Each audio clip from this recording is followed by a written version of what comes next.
Bharatiya Janata party की ओर से बुधवार को अजमेर कलेक्ट्रेट पर प्रदर्शन किया गया। जिला अध्यक्ष रमेश सोनी के नेतृत्व में कार्यकर्ताओं ने प्रदर्शन कर जिला मंत्री किशन बंग पर जानलेवा हमला करने वाले आरोपियों पर कार्रवाई की मांग की है।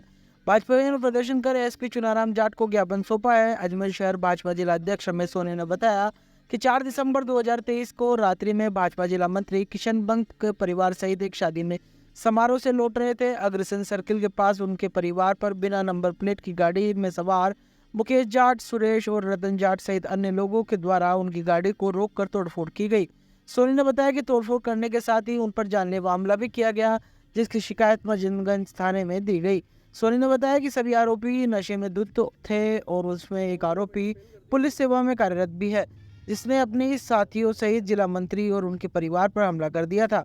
उसके बाद आम जनता द्वारा उनको पकड़कर पुलिस को बुलाया गया और थाने ले जाया गया। सोनी ने बताया कि आरोपी की स्थानीय पुलिस प्रशासन द्वारा उसके खिलाफ जानलेवा हमले की रिपोर्ट करने के बावजूद साधारण धाराओं में मुकदमा दर्ज किया गया।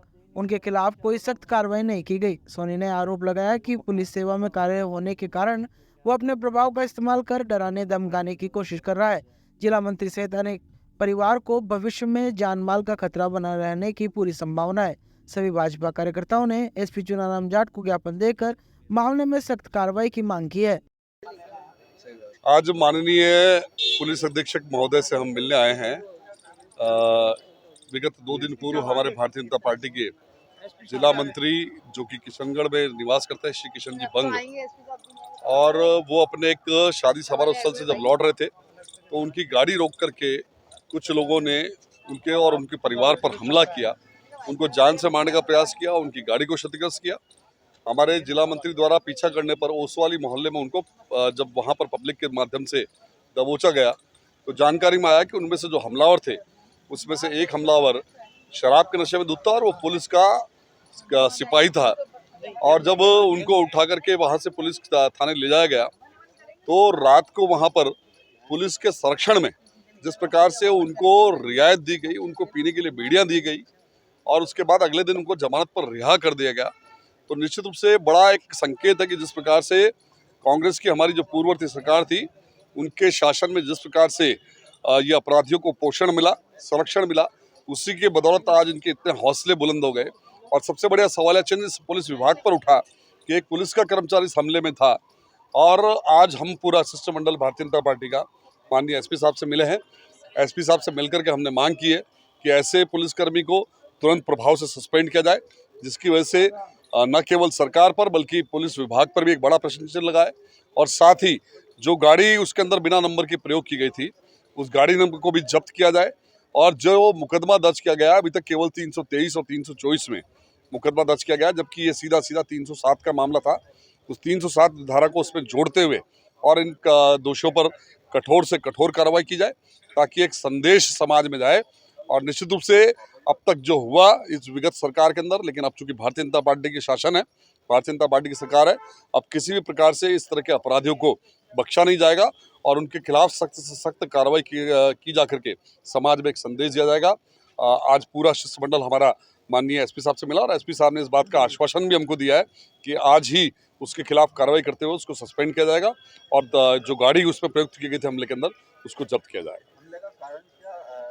कोई कारण नहीं है, केवल नशे में थे और चूंकि कोई जोम अपने आप के अंदर उनको था, इसलिए केवल राह चलते और जिनका कोई कहीं को लेना नहीं है तो भी हमारे जिला मंत्री पर हमला किया गया। तो ये दर्शाता है कि किशनगढ़ की स्थिति कानून व्यवस्था किस प्रकार की है और किस प्रकार से इनके जो अपराधी हैं उनके हौसले बुलंद है, ये इस बात का स्पष्ट संकेत। ये परसों रात्रि को मैं एक वैवाहिक कार्यक्रम से परिवार के साथ आ रहा था। हमारे पास 2 गाड़ियाँ थी, मेरा बच्चा और मैं उनके पीछे ही था। रास्ते में एक वाइट कलर की डिस्टेंस गो करके गाड़ी थी जो लहराती हुई हमारे पास से कट मारते हुए निकल गई और आगे हमारी गाड़ी से 10-15 फीट पे आगे रुकी और उसमें से 3 युवक जो नशे में धुत थे वो निकले। आते ही उन्होंने गाड़ी के फ्रंट ग्लास पे हमला किया, हाथों से हमला किया। बच्चे अंदर बैठे थे, फिर गेट खोला, बच्चों पर हमला किया। जैसे ही मैं पीछे से आया तो भी मेरे नुकसान होने के बाद भी मैंने कहा यह सामाजिक तत्व मुंह लगना बेकार है। मैंने उनको समझाया कि चलो निकलो यहाँ से, फिर उन्होंने मेरे पे हमला किया। जैसे ही वहाँ पब्लिक एकत्रित हुई, उनके डर से वो गाड़ी लेके फरार हुए। मैंने सजगता के साथ उनका पीछा करके रोस वाली मोहल्ले में उनको पकड़ा और गिरफ्तार करवाया। ये किशनगढ़ की सामान्य घटना है। प्रतिदिन आम नागरिक के साथ ऐसी घटनाएं किशनगढ़ में घटित होती है।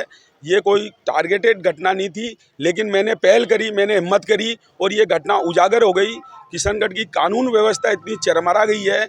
आज हम सभी यहाँ भारतीय जनता पार्टी शहर जिला अजमेर और हमारे जिलाध्यक्ष जी श्री रमेश जी सोनी के नेतृत्व में पुलिस अधीक्षक जी को हम यहाँ ज्ञापन सौंपा है कि आम आदमी को एक सुरक्षा महसूस हो, भयमुक्त हो और अपराधियों में ऐसे अपराधियों पे लगाम लगे।